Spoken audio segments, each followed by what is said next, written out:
Power committee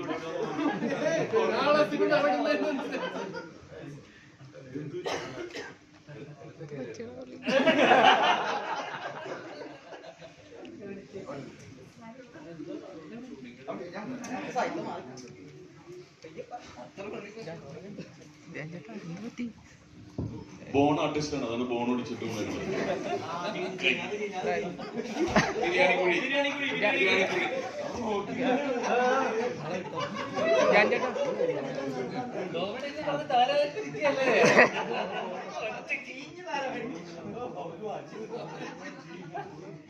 Jan ചേട്ടാ police റോളിലാണ് വരുന്നത്. എന്താണ് റോളിനെ പറ്റിയെന്ന് പറയാവോ? പോലീസ് റോളിലാണ് ബാഡ് ബോയ്സിൽ വരുന്നത്.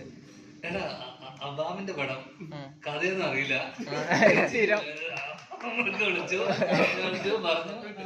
ഞാനിവിടെ ഭയങ്കര തള്ളൊക്കെ തള്ളിട്ടിരിക്കണം. ഞാൻ കഥ കേട്ട് ത്രില്ലടിച്ചിട്ടാണ് പൊളിക്കല്ലേ പ്ലീസ്. ഒന്നും അറിയില്ല. ഷീൽ ചേച്ചിന്റെ അബ്രാന്റെ പടം പോവാ ചെയ്യാൻ വരിക, അത്രേ ഉള്ളൂ. 4 ദിവസം അഭിനയിച്ചു, ഫുൾ പടത്തിൽ സെക്കൻഡ് ഹാഫ് ഉണ്ടെന്ന് പറഞ്ഞിട്ട്.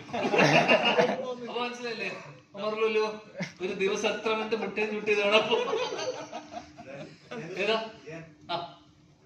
ഞങ്ങളിവിടെ ഇത്രയും നേരം പ്രസ് മീറ്റ് നടത്തിയല്ലേ, ശരിക്കും പറഞ്ഞു കഴിഞ്ഞാൽ ഞാന്റെ ഒരു പ്രസ് മീറ്റിന്റെ ആ ഒരു വൈബ് ഇവിടെ ഉണ്ടായിരുന്നു. അതിന് പ്രത്യേക വല്ല കോഴ്സ് വർക്ക് കൊടുത്തിരുന്നു. അതായത് പടം എടുക്കുന്നതിന് മുമ്പ് ഇന്റർവ്യൂലെല്ലാം നിങ്ങൾ ഇങ്ങനെ ചെയ്യണം. റഹ്മാനിക്ക് കാണുന്ന വരുന്നതായിരുന്നില്ല സെറ്റില്. റഹ്മാനിക്കാൻ എങ്ങനെയായിരുന്നു ഇവനെ താഴോട്ട് ഇറക്കി ഇറക്കി ഇറക്കി ഇറക്കി. ആദ്യം ICSE CBSE ആയിരുന്നു.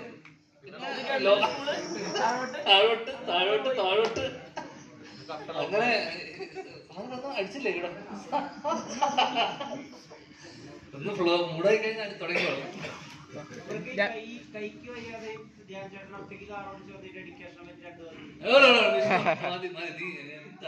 അല്ല, ഈ 4 ദിവസം ഞാൻ വന്നിട്ടുള്ളൂ. പക്ഷെ പടത്തില് ഇമ്പാക്ട് ടോട്ടൽ സെക്കൻഡ് ഹാഫ് അതെയാണ്. ഞാൻ തന്നെ ഞെട്ടിപ്പോയി. ഞാൻ ഡബ് ചെയ്യാൻ വന്നിട്ട്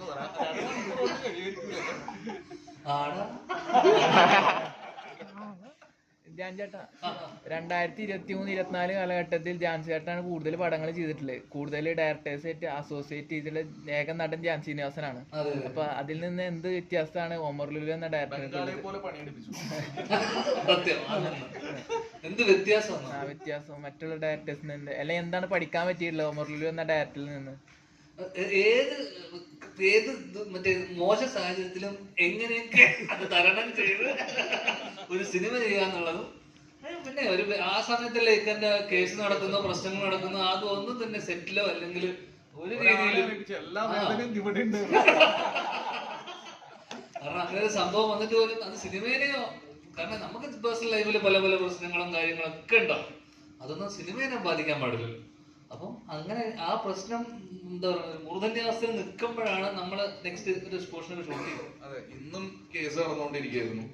അപ്പോൾ ഞങ്ങളെ എന്താ പറയാ സെറ്റില്, പക്ഷെ നമുക്ക് എന്നെ വിശ്വസിച്ചിട്ടാണ് ഇവരെല്ലാവരും ഡേറ്റ് തന്നിട്ടുള്ളതും പ്രൊഡ്യൂസർ പൈസ ഇറക്കിയിട്ടുള്ളതും. അപ്പോൾ നമ്മുടെ പ്രശ്നങ്ങൾ നമ്മുടേതാക്കി മാത്രം മുന്നോട്ട് പോകാന്നുള്ളതാണ് ഞാൻ പഠിച്ചിട്ടുള്ള ജീവിതത്തില്. അപ്പോൾ അങ്ങനെ കുറെ പ്രശ്നങ്ങൾക്ക് നടുവില് പക്ക നമ്മള് സെറ്റ് ഹാപ്പി ആക്കി കൊണ്ടുപോയി അങ്ങനെ ഷൂട്ട് ചെയ്യുന്ന പടം എന്ന് വെച്ചാൽ കോമഡി പടമാണ്, ഹ്യൂമറാണ്. അപ്പൊ അങ്ങനെ ഒരു പടം ചെയ്യുമ്പോ ഒരു സൈഡിൽ ഇത്രയും പ്രശ്നങ്ങൾ, മാനസികമായിട്ട് ഇത്രയും പ്രശ്നങ്ങൾ ഉണ്ടായിട്ട് പോലും ഇക്കാതെ നമ്മളെ ആരെയും തന്നെ നമ്മള് ഷൂട്ട് ചെയ്ത അന്നത്തെ ദിവസം മാർക്കറ്റിലൊക്കെ ഷൂട്ട് ചെയ്ത സീൻ എന്നൊക്കെ പറഞ്ഞു കഴിഞ്ഞാൽ ഭീകര ഇത്രയും പ്രശ്നം എന്ന് പറഞ്ഞാൽ ഇത്രയും ആർട്ടിസ്റ്റുകളുണ്ട്, അതിലെല്ലാരും ഹീറോസ് ആണ്. എല്ലാരും ഒരു ഫ്രെയിമിന്റെ ഉള്ളിൽ മേക്കി കൊണ്ടുവരുന്ന പറഞ്ഞാൽ ഭയങ്കര സംഭവം തന്നെ. അതിന് ഒരു എന്താ ടാലന്റഡ് ഡയറക്ടറിന് എന്താ പറ്റൂ അല്ലേ?